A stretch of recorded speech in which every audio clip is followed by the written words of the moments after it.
وسلم وبارك عليه وعلى آله.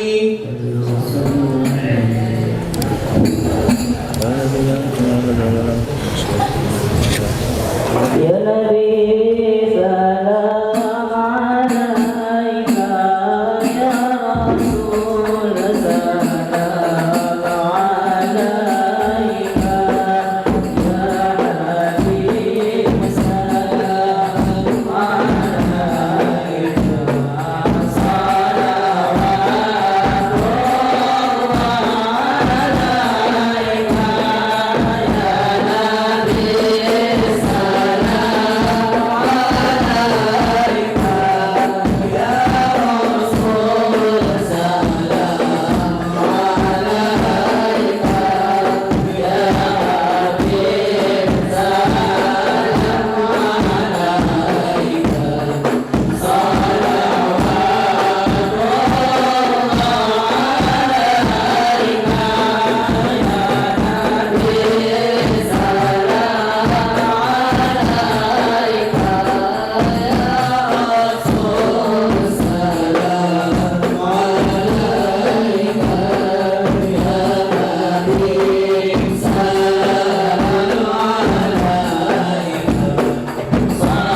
عليه وعلى آله.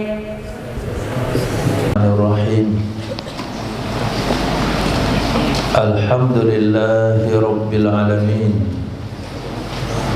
Wassalatu wassalamu ala Sayyidina Maulana Muhammadin Sayyidil Anbiya'i wal Mursalin wa Habibi Rabbil Alamin wa ala ashabil akramin wa ahli baitihi tahirin wa azwajit tahirati ummahatil mu'minin wattabi'ina lahum bi ihsanin ila yaumiddin, amma ba'd. Rabbi yassir wa la tu'assir, Rabbi tammim bil khair. Rabbana israh lana sudurana wa yassir lana umurana wa umural muslimin wahlul 'uqdatam min lisanina yafqahu qawlana. Bisanadina al-muttasili ila imamil khatimatil hufaz Al-Imam Jalaluddin As-Sayuti rahimahullahu ta'ala, faqaddasallahu sirrahu wa adama nafa'a bi ulumihi wa barakatihi wa nafahatihi wa madatihi wa karamatihi fid darini, amin. Ahbab fillah wa duyufan al-a'izza, hadanallahu wa iyyakum alal huda wa taqwa. Kita sambung kembali dengan kitab Jami' As-Saghir, nomor hadis 4809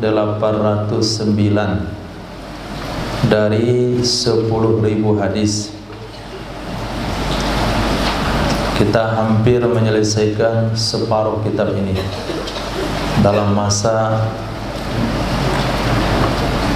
5 tahun lebih. Jadi kalau mau mengkhatamkannya 10 tahun. Itu baru satu kitab Jami'us Shaghir, belum Jami'ul Kabirnya.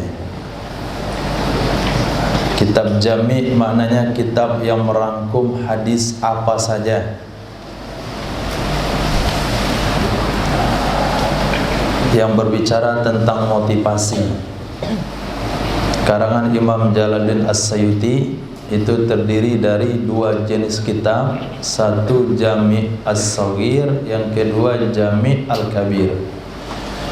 Ketika beliau khawatir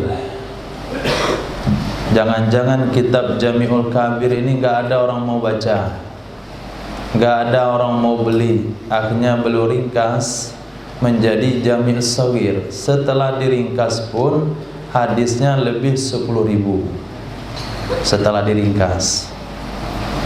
Dikira-kira berapa hadis itu? Jutaan hadis. Lalu dia belajar 3 hadis, 5 hadis, lalu berfatwa ini bid'ah, ini haram. Ini kekeliruan umat akhir zaman. Kita lanjutkan, ambil berkah. Hadis 4809, Nabi SAW bersabda, As-Sa'id, bukan Sa'id. Kalau Sa'id itu tanpa alif lam, tapi kalau dibilang As-Sa'id, orang yang bahagia. Orang yang bahagia menurut standar Allah dan Rasulnya adalah man sa'ida fi batni ummi, orang yang telah berbahagia di dalam perut ibunya. Orang yang sudah berbahagia di dalam perut ibunya. Apa maksudnya sudah bahagia dalam perut ibunya? Seluruh bayi bahagia dalam perut ibunya. Bayi orang kafir juga bahagia dalam perut ibunya. Tapi bahagia yang dimaksudkan di sini adalah sudah dicatat menjadi orang bahagia di dalam perut ibunya. Wasyaqi, sedangkan orang yang celaka, orang binasa, orang yang merugi menurut kacamata Islam, pandangan Allah dan Rasulnya adalah man syaqiya fi batni ummi, orang yang memang sudah dicatat celaka di dalam perut ibunya. Hadis ini dijelaskan oleh hadis pertama, oleh hadis yang terdapat dalam kitab Matan Arba'in. Nabi SAW bersabda, sesungguhnya penciptaan manusia dimulai dari dalam perut ibunya 40 hari pertama berbentuk air, 40 hari kedua berbentuk darah, 40 hari ketiga berbentuk daging. Kemudian Allah utus malaikat untuk mentiupkan ruh. Maka ketika bayi berusia 4 bulan 3 kali 40 hari, bayi itu sudah ada nyawanya. Dan pada saat itu Allah perintahkan bi'arba'i kalimat, dengan mencatat 4 takdir yang tidak bisa dirubah. Pertama, rezekinya. Jadi orang kaya kah atau jadi orang miskin, makan berapa piring selama hidup di dunia, berapa teguk air yang dia minum di dunia, berapa rupiah uang yang dia habiskan di dunia, berapa helai baju yang dia habiskan di dunia, semuanya sudah dicatat oleh Allah Subhanahu wa taala. Maka kekayaan di dalam konsep Islam itu adalah nasib yang tidak bisa dirubah. Kaya dan miskin bukan suatu perkara yang bisa diusahakan, karena rezeki seseorang sudah ditentukan oleh Allah Subhanahu wa taala. Kita lihat, ada seseorang yang memang rajin bekerja, hampir 24 jam dia bekerja, tapi karena ditulis dalam Lauh Mahfuz miskin, tetap miskin. Tapi ketika dia tidak punya ijazah sama sekali, hanya bermodalkan gitar harga 100 ribuan, mengamen di pinggir jalan, tapi karena ditakdirkan kaya, jadi artis dia. Takdir. Jadi tidak ada urusan, ada ijazah, nggak ada ijazah, ada pekerjaan, nggak ada pekerjaan. Mondok jadi orang miskin, kalau kuliah jadi orang kaya, itu nggak ada catatan. Bukan keyakinan umat Islam.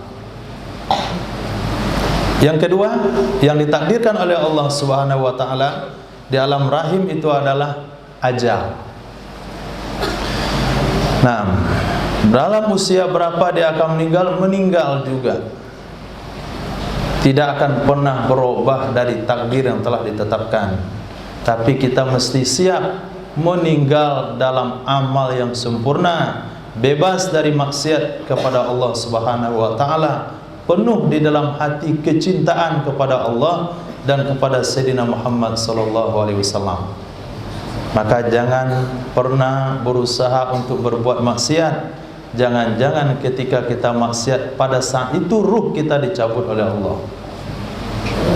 Maka puncak kebahagiaan yang Allah berikan di dalam kitab yang antum baca setiap sore, itu salah seorang ulama yang diceritakan, dia meninggal dalam keadaan tidak memiliki baju sama sekali. Tidak punya baju, karena sebelum dia meninggal dia sudah menyedekahkan pakaian dia pakai, lalu dia pinjam pakaian keluarganya dan dia meninggal dunia. Lahir tidak ada ulama, tidak ada ulama salafun saleh yang saya ketahui, kata perawi cerita tersebut, yang lahirnya dengan meninggalnya dalam kondisi yang sama-sama tidak memiliki pakaian. Itu berhasil namanya. Itu yang dikatakan sukses. Bukan meninggal dalam meninggalkan harta yang banyak, lalu mewariskan pertengkaran kepada keluarga. Kemudian yang ketiga yang Allah catat adalah celaka atau bahagia. Hal ini dijelaskan dalam hadis Nabi SAW. Betapa banyak. Ada satu orang beramal dengan amalan dunia, dengan amalan ahli sorga, beramal dengan ahli sorga, sehingga satu hasta atau jengkal, sejengkal atau hasta, satu hasta lagi dia akan masuk sorga. Tapi karena sabaqa alaihil kitab, sudah terdahulu di atasnya catatan di alam rahim, innahu min ahlin nar, sesungguhnya dia termasuk daripada penghuni neraka. Fa'amila bi amali ahlin nar, lalu dia beramal dengan amalan ahli neraka, lalu dia meninggal dunia. Lalu ada juga seseorang yang beramal sepanjang hidupnya dengan amalan ahli neraka, sehingga satu hasta lagi dia akan masuk ke dalam neraka, tapi sabaqa alaihil kitab, sudah terdahulu di atasnya catatan amal, yaitu catatan dalam rahim tadi yang dikatakan dalam hadis as-saqi man saqiya fi batni ummi, yang celaka adalah orang sudah ditakdirkan celaka dalam kandungan ibunya. Yang bahagia adalah orang yang sudah dicatat ketika usia 4 bulan menjadi orang bahagia dan kandungan ibunya, walaupun dari lahir sampai tua dia beramal dengan amalan ahli neraka, tapi karena sudah terdahulu catatannya di dalam rahim dia ada ahli surga, maka dia beramal dengan amalan ahli surga, lalu dia meninggal dan masuk surga. Ini maksud hadis.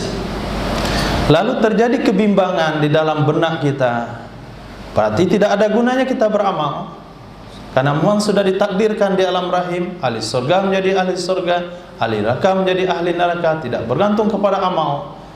Lalu sahabat bertanya kepada Nabi SAW, "Idzan nattaqil ya Rasulullah, kalau begitu kita pasrah saja dengan takdir itu wahai Nabi."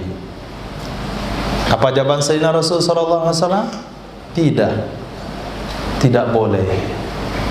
Tidak boleh pasrah dengan takdir tersebut, karena kita tidak tahu apakah pada ahli neraka atau ahli jannah.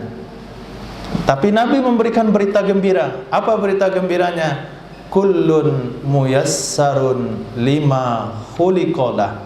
Setiap manusia diberikan kemudahan untuk apa dia diciptakan.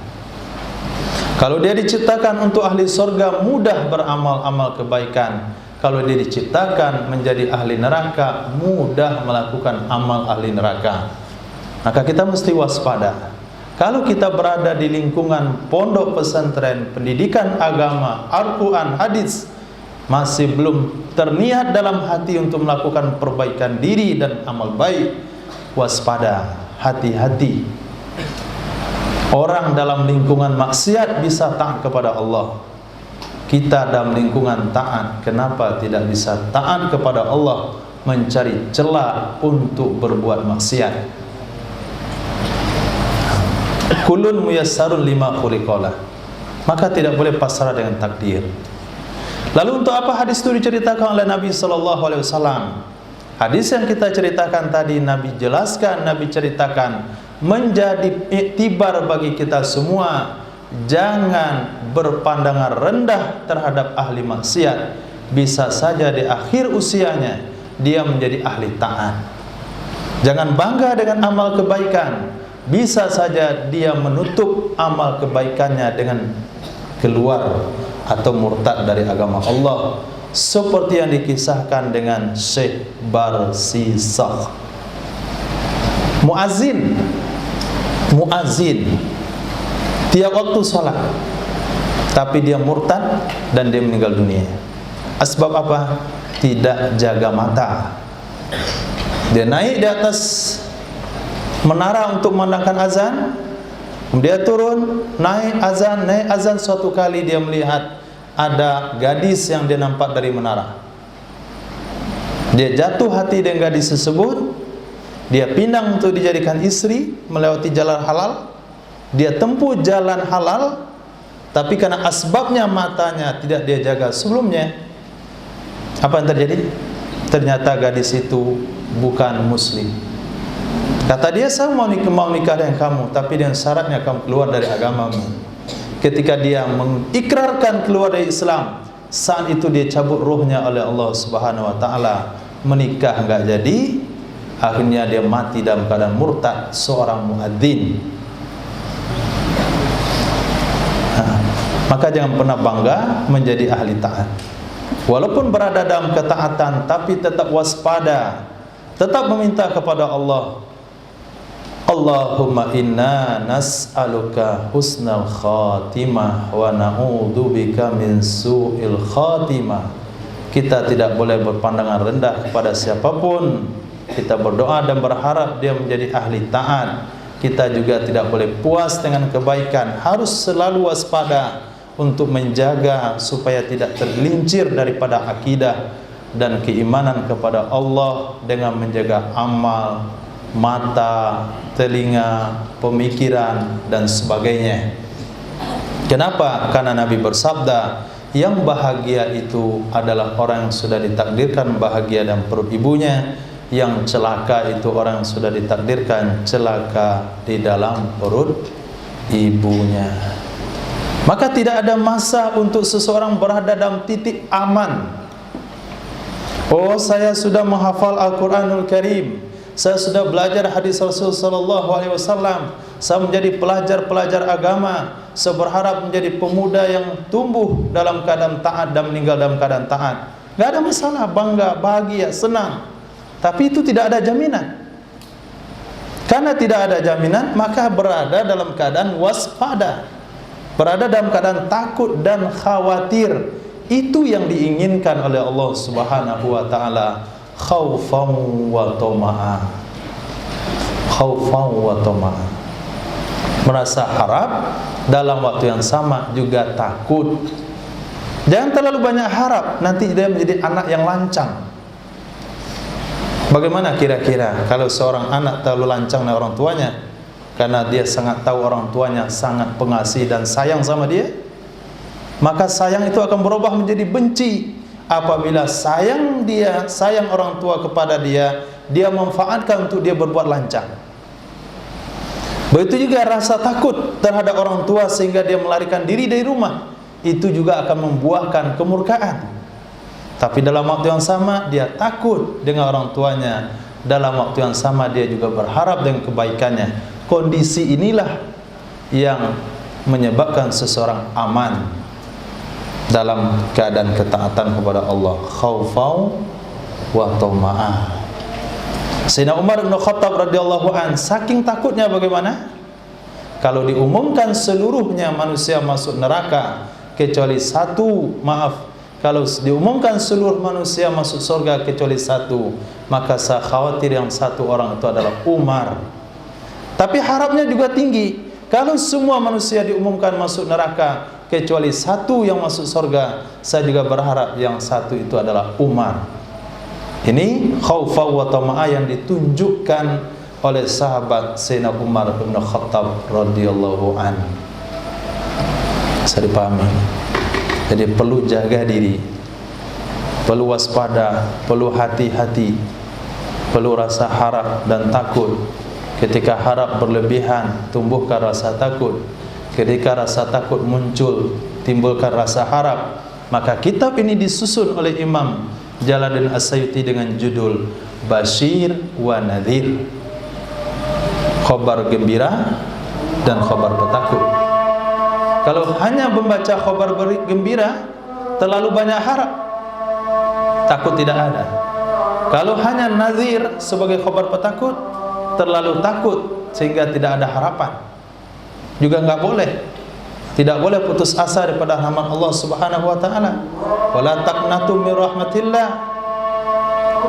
Bagaimana keseimbangan itu terjadi? Maka Nabi diutus oleh Allah basyiran wa nadhira. Kitab disusun oleh ulama Bashir wa Nadhir, targhib wa tarhib. Dua sisi ini perlu diseimbangkan di dalam hidup, rasa harap dan rasa takut, insyaallah. Azan.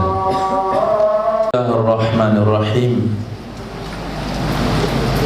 Hadis berikutnya diriwayatkan dalam Musnad Imam Ahmad bin Hanbal, dalam Sahih Bukhari dan Muslim, Sunan Ibnu Majah, dari Sayyidina Abi Hurairah radhiyallahu an, hadis sahih. As-safaru, bersafar itu, as-safaru, bersafar itu, qit'atun, sepenggal, sepotong, minal azabi, dari azab. Melakukan perjalanan itu adalah sepotong dari azab. Apa maksud sepotong dari azab? Nabi jelaskan, yamna'u, menghalangi, atau terhalang.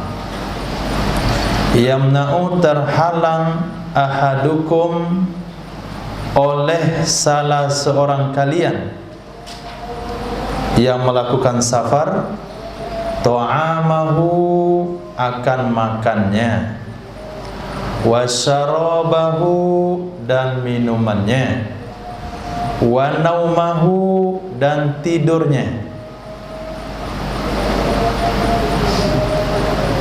Ketika melakukan safar, kita tidak bisa makan ketika kita ingin makan, dan kita tidak bisa makan apa yang kita ingin makan. Oh, sudah lapar, cari tempat berhenti. Nggak ada tempat berhenti. Semuanya B1, B2, B1, B2. Mana mau bisa berhenti? Mau makan babi, tahan, nggak bisa berhenti. Syarabahu, kemudian juga nggak bisa minum, apalagi tidur, kecuali orang-orang tertentu. Orang-orang tertentu di kereta sambil berdiri bisa tidur deh. Itu khas seperti itu. Secara umum dalam perjalanan kita nggak bisa tidur. Tidur bisa, tapi tidak bisa mendapatkan kenikmatan tidur. Pas tidur ada masalah di leher. Pas bangun tidur, sini udah benjol.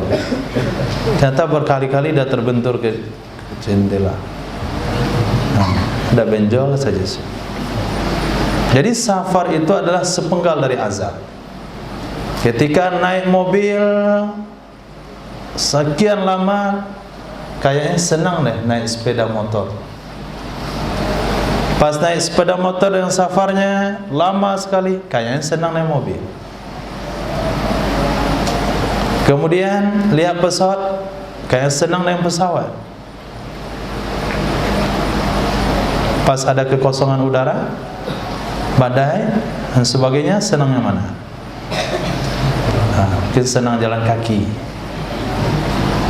Nah, terik matahari senang dengan mobil. Pas macet senang dengan motor.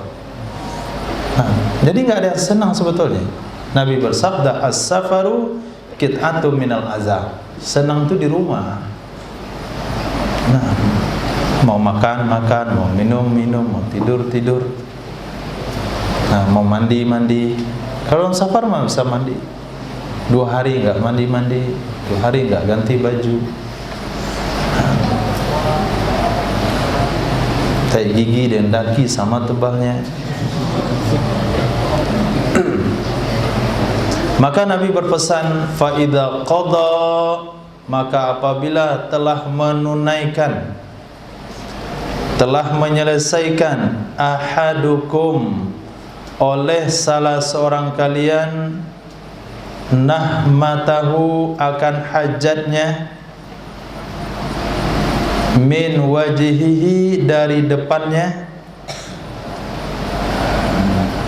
maksudnya hajat dari depannya, artinya dari tujuannya, fal yu'jilir ruju'a ila ahli, maka hendaklah dia bersegera pulang ke keluarganya. Fal yu'jil, maka hendaklah dia bersegera pulang ke keluarganya. Nah, hadis berikutnya Nabi SAW bersabda, as-siflu arfaq, bahagian bawah lebih nyaman. Bahagian bawah lebih nyaman. Kira-kira hadis ini bagaimana maksudnya? Hah? Bagian bawah apa? Bagian bawah mana? Bagian bawah rumah. Ketika Nabi SAW sampai di kota Madinah, kemudian Nabi belum ada rumah, belum ada masjid, maka Nabi tinggal di rumah Sayyidina Abi Ayyub Al-Ansari radhiyallahu an. Kebetulan rumah beliau 2 tingkat. Lalu sebagai bentuk penghormatan, Sayyidina Abi Ayyub Al-Ansari memberikan kepada Nabi, menawarkan kepada Nabi untuk tinggal di lantai 2. Lalu Nabi SAW bersabda, "Wahai Abu Ayyub, as-siflu arfaq, lantai bawah lebih nyaman." Bukan lebih nyaman untuk Nabi, lebih nyaman untuk orang yang berkunjung menemui Rasul SAW. Mudah urusannya. Ketika Nabi didatangi, tuan rumah enggak terganggu. Ketika Nabi keluar, tuan rumah enggak terganggu. Lebih nyaman. Apalagi di daerah rawan gempa bumi, itu lebih nyaman lagi. Lantai 2. Antum tinggal di lantai 30, gempa bergoyang, orang sudah sampai di luar, antum baru lantai 15, liftnya juga mati, turun tangga manual sampai lantai 15, bangunan juga turun ke bawah. Lantai 1 keluar, selesai, tinggal mengkhawatirkan orang di atas. Itu lebih nyaman juga. Nah, tapi nyaman yang dimaksudkan Nabi bukanlah soal gempa, tapi bisa kita pahami juga kalau mau memilih hotel, mendingan pilih lantai bawah. Ittiba dengan Rasul sallallahu alaihi wasallam. Nah, itu sunnah Nabinya di sana. Nah, kalau memilih untuk penginapan, kita pilih lantai bawah saja. Lantai 1, bukan lantai 0. Lantai 0 bahaya juga. Dalam tanah. Lantai yang ada di permukaan bumi, itu yang masukkan as-sifil. Nah, tapi Sayyidina Abi Ayyub Al-Ansari radhiyallahu anhu, selama Nabi tinggal di rumah beliau berbulan-bulan, beliau dengan keluarganya itu berjalan di lantai 2 dengan ujung-ujung jari. Nggak ada terdengaran benturan-benturan atau gangguan-gangguan yang menyakiti Rasulullah SAW. Pelan-pelan jalannya. Nah, beda sama asrama antum. 2 jam saja kita di bawah, itu udah terdengar benturan, nampan yang jatuh, henger jatuh, telapak kaki, macam-macam. Ini berbulan-bulan Nabi di rumah Sayyidina Abi Ayyub Al-Ansari, itu tidak ada terdengar benturan-benturan. Begitu mereka disiplin, komitmen menjaga kehormatan, adab kepada Rasul sallallahu alaihi wasallam. Apalagi menumpahkan air. Nggak ada tumpah air dari lantai 2 ke lantai bawah. Nah, nih lihat hadis di bawah. Ibadullah, di kita antum apa barisnya? Ibadullah, ibadallah. Ibadallah itu yang tepat. As-sakinata ibadallah, as-sakinah. Nah, itu intonasi bacanya. As-sakinah ibadallah, as-sakinah. As-sakinata i'rabnya sebagai maf'ul bih dari ilzamu. Selalulah kalian meraih sakinah. Wahai hamba-hamba Allah, raihlah sakinah. Tadi pahami? Habib, tidurlah Habib, tidur. 2 kali perintahnya itu. Habib, tidurlah, wahai Habib, tidur. Jangan yang buat mubtada khabar itu as-sakinatu ibadullah. Sakinah itu apalagi i'rabnya? Nah, as-sakinah maf'ul bih dari ilzamu. Ibadallah itu munada dari ya yang dibuang. Jadi asalnya adalah ilzamus sakinata ya ibadallah. Ilzamus sakinah. Selalulah kalian mendapatkan sakinah. Wahai hamba-hamba Allah, selalulah dapatkan sakinah. Apa itu sakinah? Menurut Imam Abdul Rauf Al-Manawi, sakinah itu adalah waqar. Waqar maknanya adalah jiwa yang tenang. Nah, jiwa yang tenang. Kemudian tumaknina, fisik yang tenang, bukan jiwanya doang, tapi fisiknya juga tenang. Menurut satu pendapat, sakinah itu adalah ta'anni fil harakat, pelan-pelan dalam bergerak. Pelan-pelan dalam bergerak itu sakinah. Nah, membagi nampan, mengisi nampan, meletakkan nampan, meletakkan gayung, membuka pintu, menutup pintu, masuk ke asrama, keluar dari asrama. Itu sakinah. Dia jalan, dia buka sendalnya pelan-pelan, kemudian dia masuk. Bukan dia sambil berjalan sambil lepaskan sendal. Satu di sini, satu di belakang. Nanti pas tanya, mana sendal saya hilang? Iyalah, kamu nggak sakinah. Kita buka sendal, sendal terpelanting ke belakang, kamu nggak tahu. Itu sakinah mananya. Kemudian tajannubil abas, menjauhi perkara-perkara yang tidak penting. Itu disebut dengan sakinah. Enggak berguna, enggak berfaedah. Gerakan yang tidak berfaedah, berjalan yang enggak berfaedah, bicara yang enggak penting, melakukan perbuatan yang berguna, itu disebut dengan sakinah. Meninggalkannya itu sakinah. Nah, jadi sakinah itu bukan tidur. Ma min baitin min buyutillah yatsluna kitaballah wa yatadarasunahu bainahum illa nazzalat alaihimus sakinah wa ghasyiyatuhumur rahmah wa zakarallahu fiman indah. Tidaklah dari hamba-hamba dari rumah-rumah Allah yang mereka belajar Quran, mempelajari satu sama lain, melainkan mereka akan dituruni oleh sakinah. Apa itu sakinah? Tidur. Itu bukan sakinah. Nah, kalaulah itu sakinah, maka tidak ada hadis Nabi yang diriwayatkan oleh sahabat. Kenapa? Setiap Nabi pasti majlis Nabi lebih banyak sakinahnya. Pasti majlis Nabi itu lebih besar sakinah, lebih dikerumuni oleh malaikat. Sahabat yang paling layak mendapatkan sakinah. Kalaulah sakinah diterjemahkan tidur, tidak ada hadis yang diriwayatkan sampai hari ini.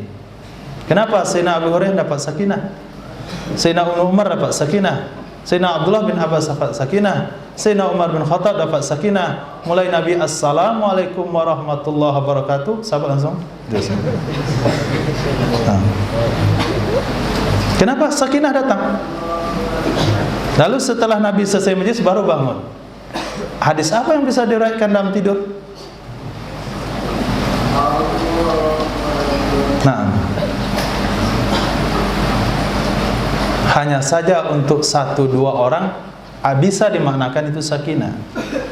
Misalnya bagaimana dia sudah sibuk mikirkan dunia, lalu nggak bisa tidur, setiap tidur mesti beli obat tidur, lalu dia duduk dalam majlis salim dan dia bisa tertidur, itu bisa saja sakinah. Sakinah level rendah untuk orang nggak bisa tidur. Nah, tapi bukan sakinah pelajar agama, bukan sakinah Sayyidina Abu Hurairah, bukan sakinahnya sahabat. Jadi Nabi memerintahkan untuk selalu memegang sifat sakinah. Apa makna sakinah? Berlambat, berhati-hati dalam bergerak, menjaga ketenangan fisik, juga ketenangan hati. Nah, sehingga orangnya itu santai, bukan terburu-buru, bukan tergesa-gesa. Kalau tergesa-gesa gagal. Nabi bersabda, at-ta'anni minallah, al-ajalatu minasyaitan. Tergesa-gesa itu dari syaitan, berlambat-lambat itu dari Allah. Jangan pula salah tafsir. Disuruh maghrib, sebelum iqamah maghrib sudah di aula, setelah iqamah baru keluar dari pintu situ, belum ada sorbannya, kemudian berlari sampai di situ, nah, baru masuk aula. Itu enggak sakinah namanya, tergesa-gesa. Yang sakinah itu yang mana? Yang waktu iqamah udah ada di dalam, nah, itu kan sakinah. Nah, itu dalam konsep kesantrian. Nabi SAW bersabda, as-sakinah maghnam. Sakinah itu keberuntungan. Sakinah itu keberuntungan. Wa tarkuha, meninggalkannya sakinah, kerugian. Maghram, kerugian. Apa kerugiannya? Gayung pecah, keran patah, itu kerugiannya. Pintu WC tanggal, itu kalau sakinah ditinggalkan. Nampan bonyok. Mana ada nampan itu yang bagus bundarannya? Ada? Nggak ada. Karena belum jelas diletakkan, sudah dilepaskan. Karena mau cepat saja. Nah, jadi meninggalkannya itu akan membawa kerugian.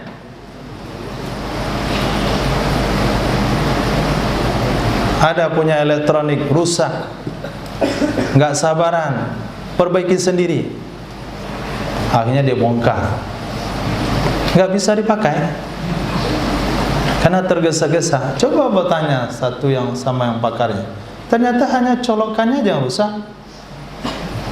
bukan isi dalamnya, tapi udah dibongkar, terusak semuanya. Kerugian. Tukang juga, tukang kayu misalnya, nggak ada sakinahnya, nggak ada perhitungannya. Potong, pas potong kurang sejengkal. Mau dibuat apa kayunya? Nah, Nabi bersabda, sakinah itu adalah keberuntungan, meninggalkannya adalah kerugian. As-sakinah, sakinah itu ada fi ahli syai, pada pengembala kambing, wal baqari, dan sapi. Sakinah itu ada pada pengembala kambing, syai, wal baqari, dan sapi.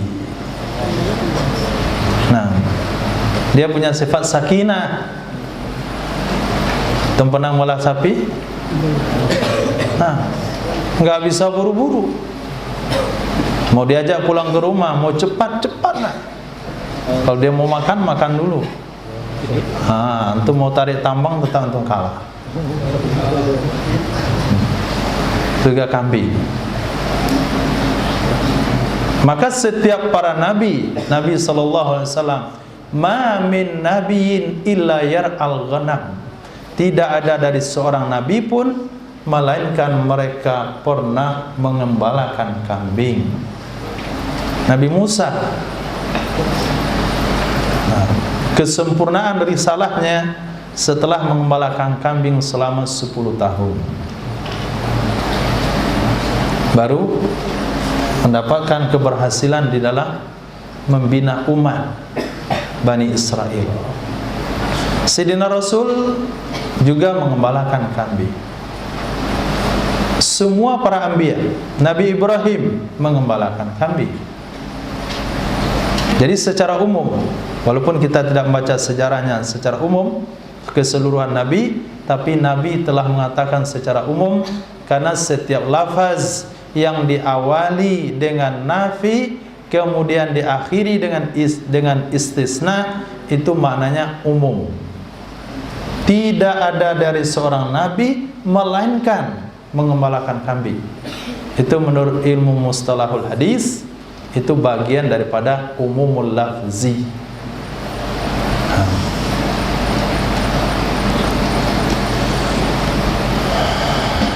Nah, Al-Sultan Zillullahi fil ardi. Kesultanan,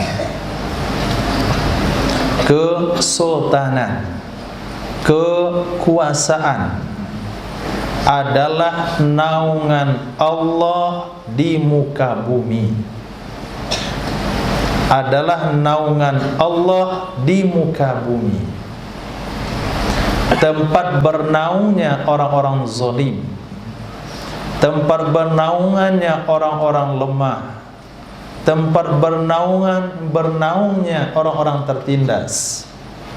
Dia mengadu kepada sultan, Pak, saya ditindas, Pak, harta saya diambil, Pak, barang saya enggak dibayar, saya dizalimi, saya ditipu.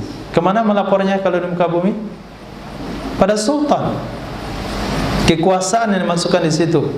Faman akramahu, maka siapa saja yang memuliakan ia akannya kekuasaan, akramahullah, maka memuliakan akannya orang tersebut oleh Allah Subhanahu wa ta'ala.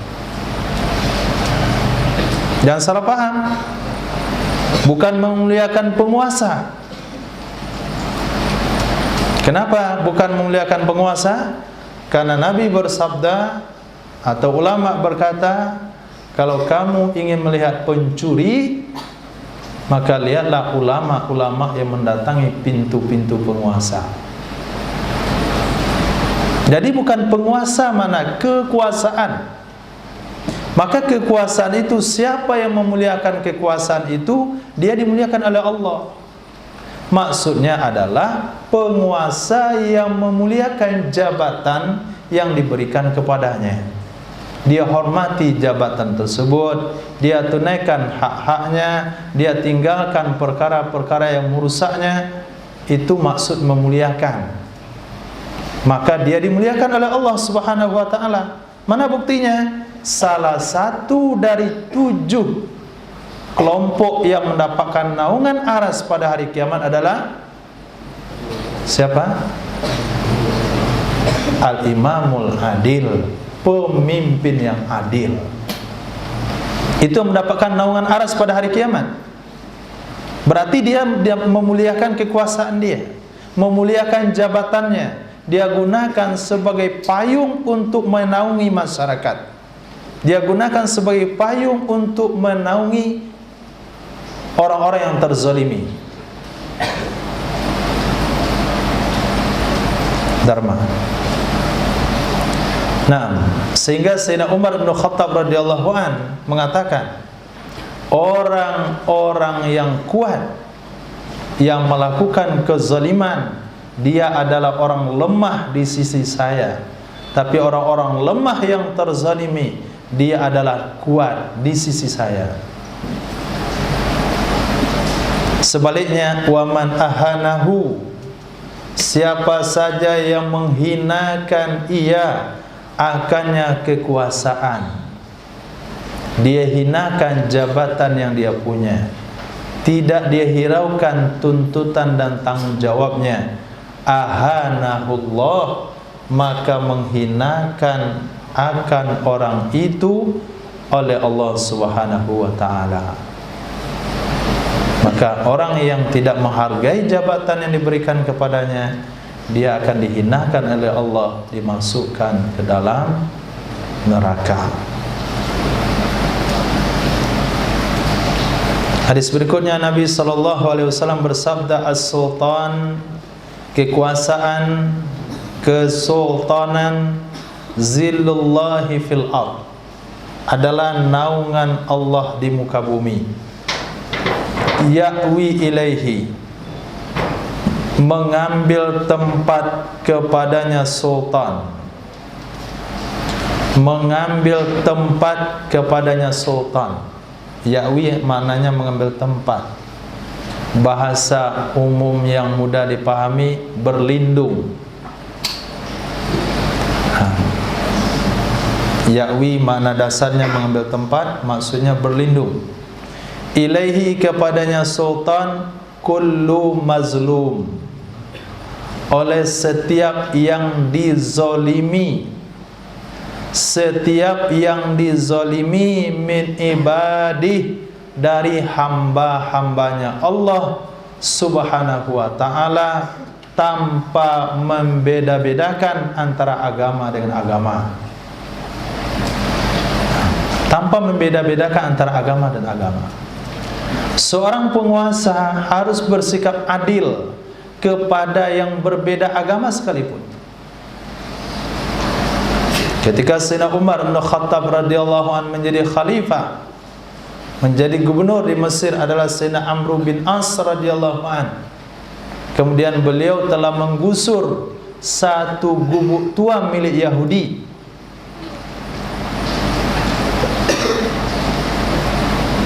Kenapa digusur? Yahudi punya, apa urusannya?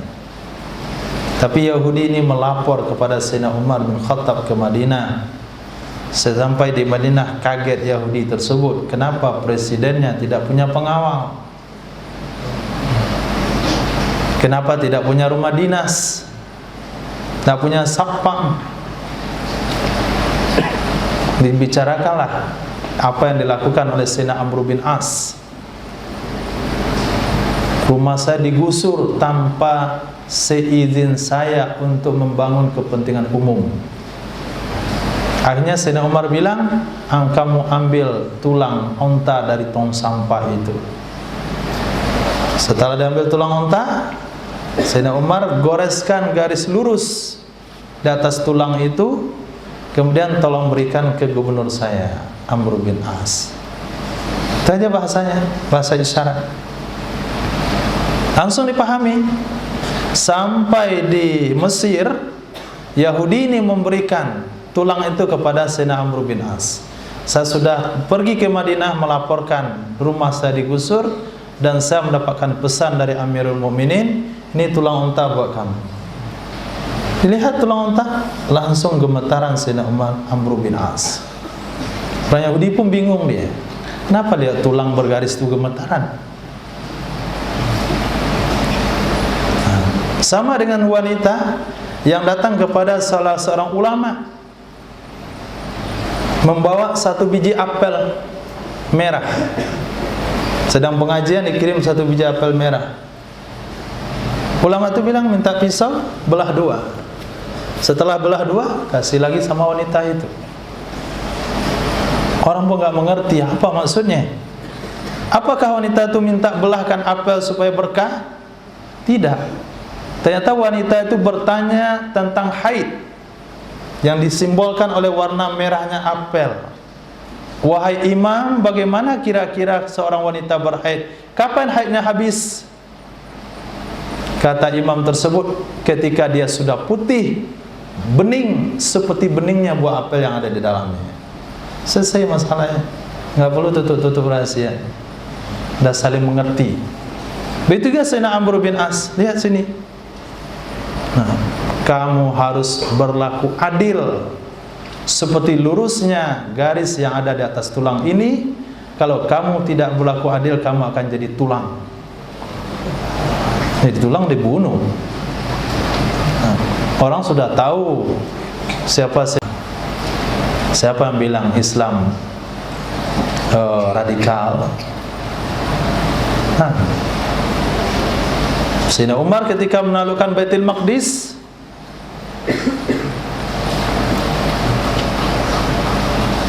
kemudian ada gereja, beliau sholat di luarnya, nggak sholat di dalamnya. Sholat di luarnya. Kenapa Sayyidina Umar nggak sholat di dalamnya? Kata beliau, nanti kalau saya sholat di dalam, nanti orang-orang setelah saya sholat di dalam. Jadi gereja kamu nggak bisa berdiri. Akhirnya Sayyidina Umar membangun masjid Baitul Maqdis, bukan dengan gereja yang itu. Nah, itu yang dimaksud dengan zillullah. Ya'wi ilaihi kullu mazlum, akan mengadu kepada pemimpin tersebut setiap yang terzalimi dari hamba-hambanya Allah, baik dia muslim ataupun non-muslim. Bahkan ketika Sayyidina Ali radhiyallahu anhu menjadi qadhi, Sayyidina Umar ibn Khattab menjadi khalifah, Sayyidina Umar bersengketa dengan Yahudi. Tuh bayangkan, Sayyidina Umar khalifah, qadhinya Sayyidina Ali, lawan sengketanya adalah Yahudi. Isi Yahudi mencuri baju besinya Sayyidina Umar bin Khattab, lalu dituntut, dilaporkan ke pengadilan. Sayyidina Ali bertanya, al-bayyina 'alal mudda'i wal yaminu 'ala man ankara. Itu dasar hukumnya. Wahai Amirul Mukminin, adakah saksimu? Al-bayyina 'alal mudda'i, saksi harus disediakan oleh orang yang menuduh. Ada saksi enggak? Enggak ada saksi. Kalau enggak ada saksi, al-yaminu 'ala man ankara, sumpah akan ditujukan kepada orang yang tertuduh. Kata Sayyidina Amirul Mukminin Sayyidina Umar bin Khattab, Yahudi dia akan bersumpah aja entar. Enggak peduli dia punya siapa, dia akan bersumpah. Tapi karena Sayyidina Ali itu hukum daripada Rasul sallallahu alaihi wasallam, enggak bisa ditawar. Akhirnya Yahudi itu mengaku itu baju Amirul Mukminin dan beliau masuk Islam. Diadili antara presiden dengan non-muslim yang bersengketa, tetap berlaku adil. Walaupun Sayyidina Ali yakin Sayyidina Umar itu tidak bohong, tapi karena prosedur hukumnya adalah al-bayyina 'alal mudda'i wal yaminu 'ala man ankara, Sayyidina Umar tidak punya saksi, benarlah Yahudi menang dalam kasus tersebut, tetap dimenangkan. Itu yang dimana dengan adil. Nah, fa'in adalah, maka jika dia berlaku adil, kana lahul ajru, adalah bagi orang tersebut pahala. Orang yang menjabat kepemimpinan itu dapat pahala. Wa kana 'alar ra'iyah as-syukru, dan adalah kewajiban rakyat bersyukur karena punya pemimpin yang adil. Wa in jara, dan jika dia curang, au hafa, atau dia hafa, menipu, berbohong, au zalama, atau dia zalim, kana alaihil wizru, adalah terhadapnya pemimpin dosanya. Nah, ditulis di kitabnya, wizru, dosa. Siapa? Kitab dia, kitab.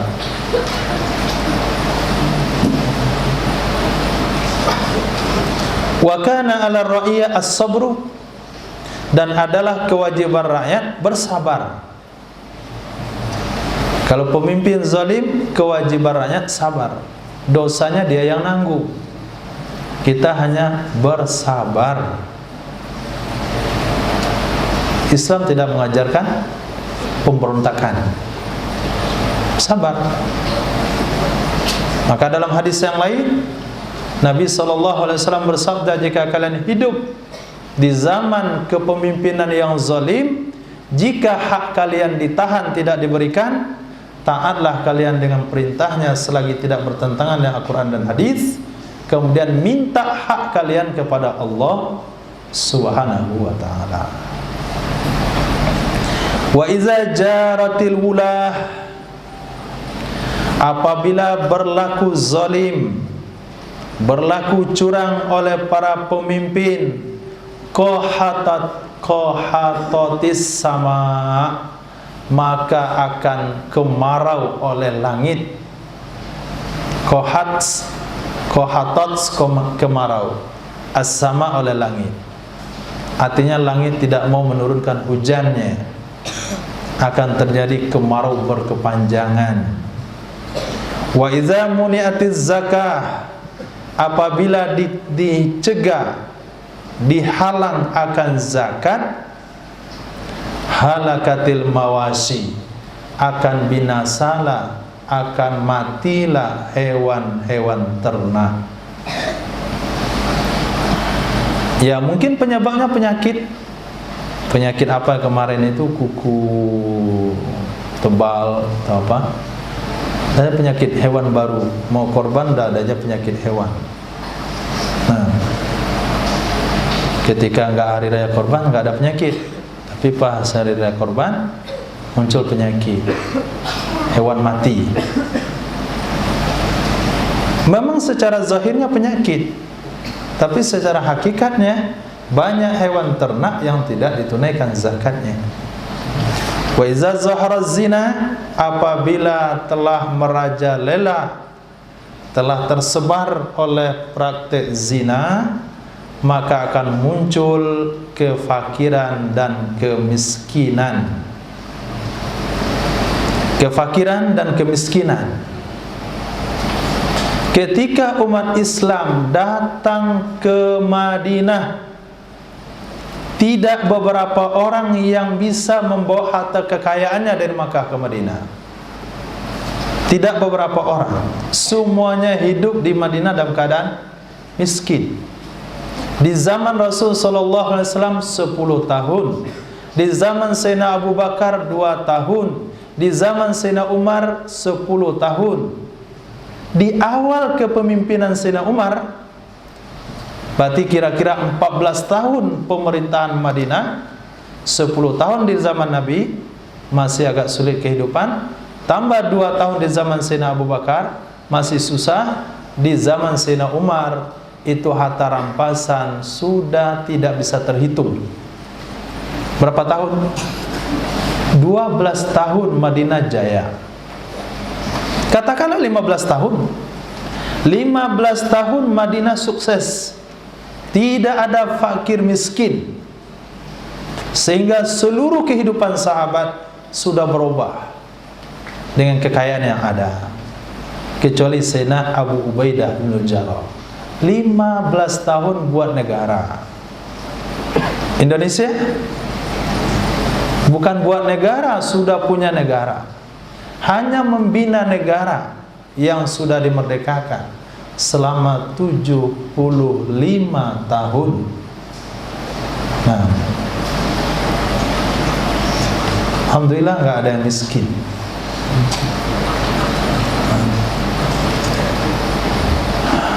Apa penyebabnya?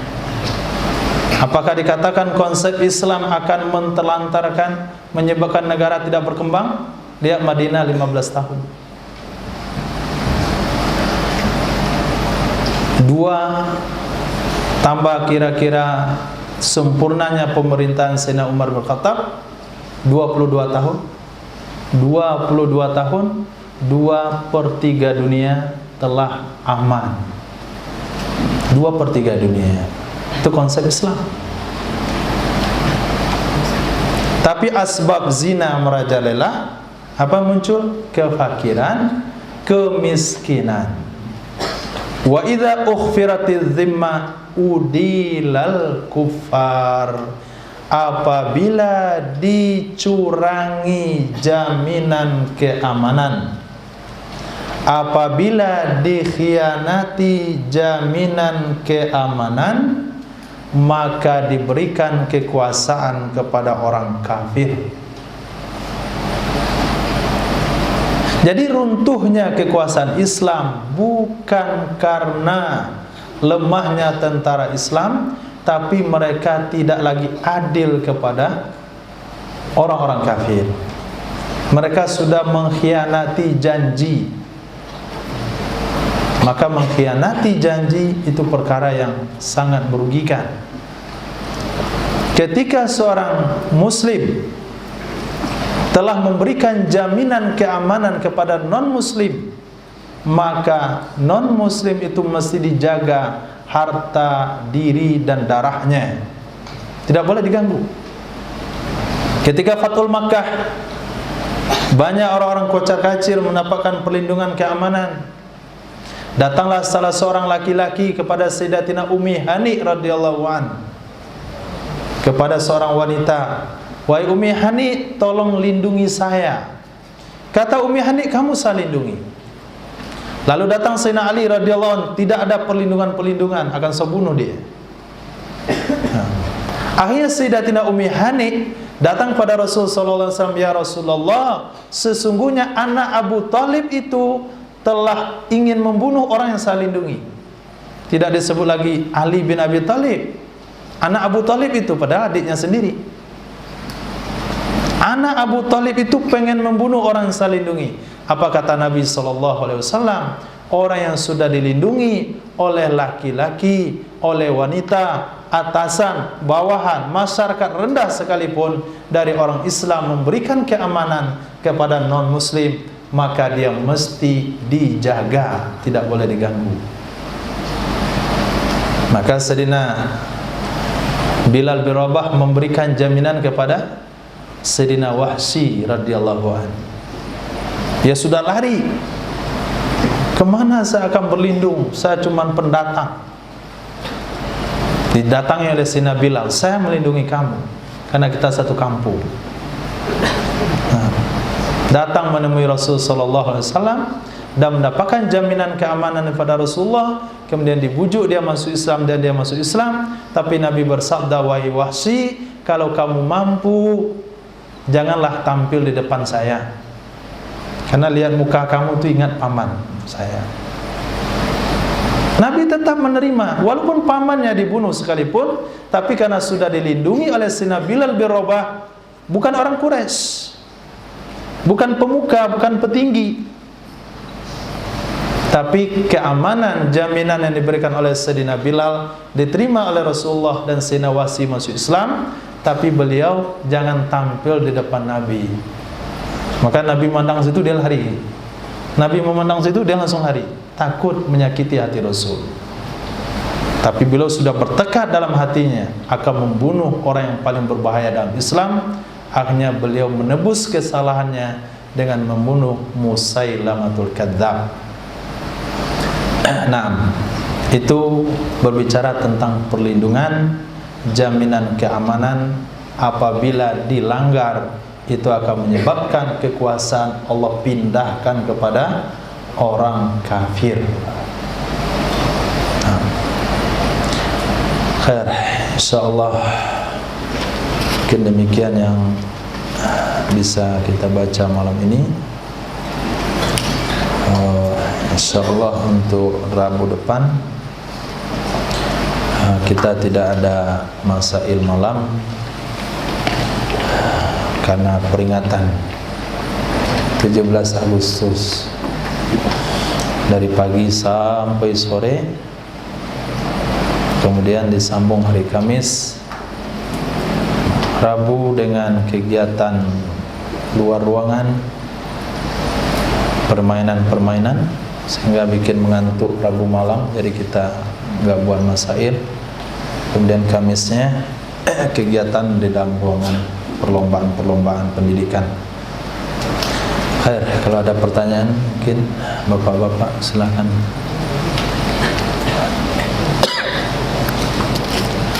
Ya Allah.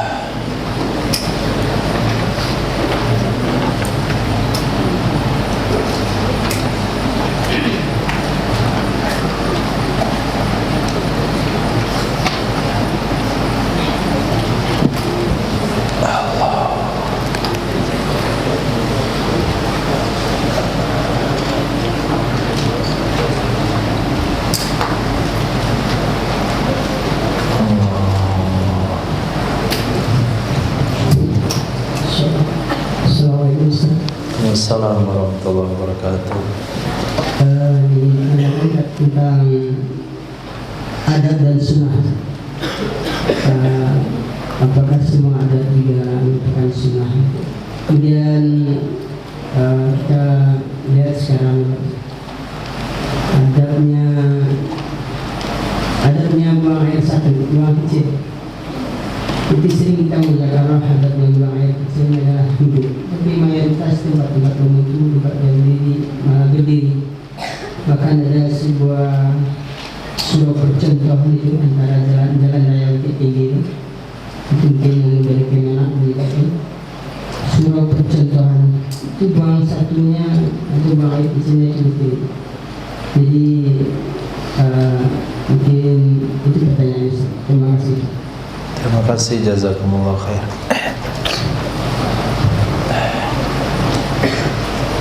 Adab dan sunnah, ada sesuatu itu adab tapi dia tidak sunnah. Tapi setiap sunnah, maaf, di antara sunnah ada yang sifatnya adab, ada yang sifatnya rukun, ada yang sifatnya syarat. Jadi ketika dikatakan sunnah adalah suatu perkara yang dilakukan oleh Rasul sallallahu alaihi wasallam, ada yang bersifat wajib, ada yang bersifat sunat, ada yang bersifat syarat. Jadi dalam buang air kecil, sunnahnya duduk. Lalu berdiri apa hukumnya? Berdiri kata ulama hukumnya kalau tidak ada tuntutan maka hukumnya haram. Sebagian mengatakan hukumnya makruh. Nabi SAW pernah diriwayatkan dalam sebuah hadis, atan Nabiyyu sallallahu alaihi wasallam subatatal qaum fabala qa'iman. Nabi mendatangi tumpukan sampah suatu kaum, lalu Nabi buang air kecil berdiri. Jadi kalau dikatakan pernahkah Nabi buang air kecil berdiri? Jawabannya pernah. Lalu dari hadis itu tidak bisa dikatakan sunnah. Berarti kalau Nabi kencing berdiri pernah, berarti sunnah dong berdiri.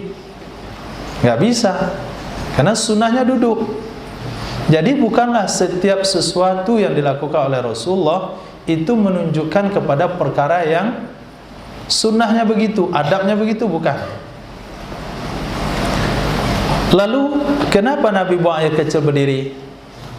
Ulama mengatakan dalam hadis itu, idza ata subatatal qaum.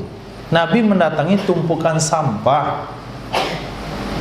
Sama dengan kita pergi ke kebun atau hutan yang isinya ilalang semuanya.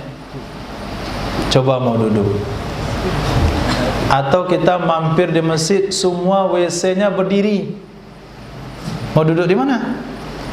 Kalau kita sholat tanpa buang air kecil, nggak bisa. Kenapa nggak bisa? Karena Nabi SAW bersabda, la yusalli ahadukum wa huwa yudafi'ul khabatsain. Wa huwa yudafi'ul khabatsain. Jangan sekali-kali salah seorang sholat ketika dia terdesak buang air kecil, buang air besar.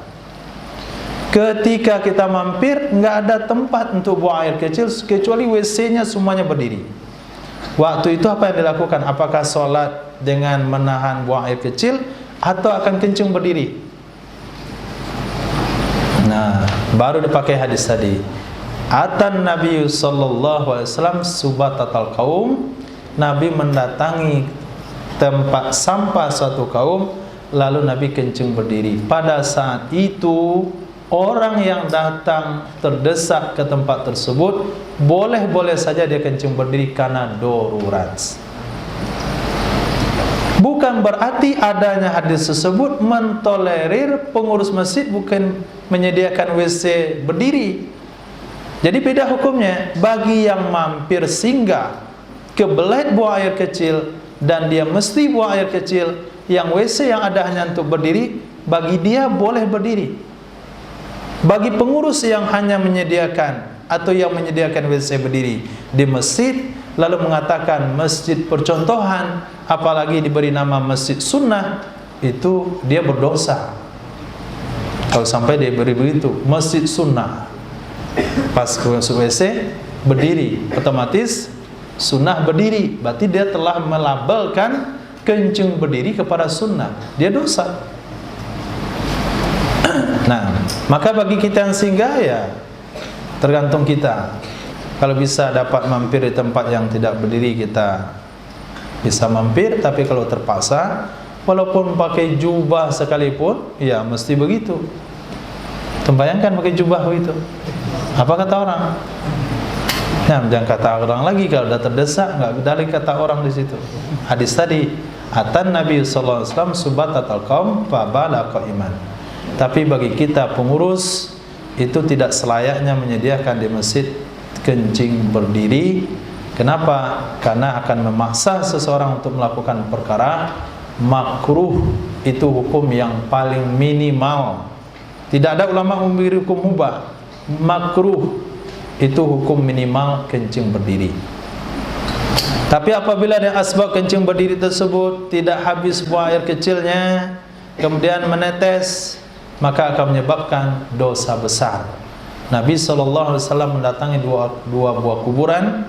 Nabi katakan, dua kubur ini sedang diazab,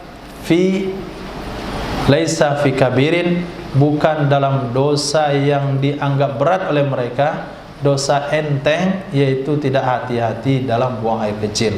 Padahal itu adalah penyebab seseorang diazab di dalam kubur. Penyebab azab kubur terbanyak itu karena tidak hati-hati dalam buang air kecil. Jadi tidak berhati-hati dalam buang air kecil bukan hanya berdiri saja. Tidak berhati-hati dalam buang air kecil kalau tidak memperhatikan air yang digunakan di WC tersebut. Klosetnya tinggi, embernya rendah, lalu dia buang air kecil, ada kemungkinan masuk percikannya ke dalam. Nggak peduli, dia langsung aja pakai. Itu juga nggak hati-hati. Masuk dalam WC, klosetnya terlalu dekat ke dinding. Ketika dia mau memasang celana, tersentuh bagian pinggulnya ke dinding WC, langsung aja pakai. Itu juga tidak hati-hati. Lalu selesai buang air kecil, dia tidak mendehem, tidak memastikan semuanya keluar, langsung dia cuci. Itu juga tidak hati-hati. Jadi dalam bahasa tidak hati-hati yang diancam dalam kitab kabair, termasuk salah satu dosa besar, itu bukan hanya karena berdiri, tapi karena juga tidak memperhatikan air dan kesucian tempat ketika dia buang air kecil. Khair, jadi kita dikatakan sunnah, bisa bahasanya wajib. Apa contohnya? Sunnah khitan. Termasuk sunnah Nabi adalah khitan. Khitan hukumnya wajib. Termasuk sunnah Nabi bersiwak. Siwak hukumnya sunnah. Nah, jadi sunnah setiap perkara yang dilakukan oleh Sayyidina Rasul Sallallahu Alaihi Wasallam secara berulang-ulang, bukan karena satu dan lain hal. Yang tadi kan karena satu lain hal, karena datang ke tumpukan sampah, jadi nggak mungkin buang air kecil duduk. Nah, maka Nabi buang air kecil berdiri. Bahkan Sayyidah Aisyah bisa pastikan, kalau ada orang yang bilang sama kalian Nabi kencing berdiri, fala tukadzibuh, fala tusaddiquh, jangan kalian benarkan orang ngomong itu. Itu kepastian Sayyidah Aisyah radhiyallahu anha. Kalau ada yang ngomong sama kalian Nabi kencing berdiri, jangan kalian benarkan orang itu. Berarti selama Nabi ada di rumah, di tempat yang normal, Nabi nggak pernah kencing berdiri. Tapi ketika terdesak untuk menunjukkan keterdesakannya, hukumnya boleh Nabi buat satu kali saja untuk menjelaskan hukum. Demikian, insyaallah. Mohon maaf kalau ada salah dan janggal. Subhanallah wa bihamdihi, subhanaka wa bihamdika, asyhadu an la ilaha illa anta, astaghfiruka wa atubu ilaik. Subhanaka rabbil izzati amma yasifun. Wassalamun ala mursalin walhamdulillahi rabbil alamin.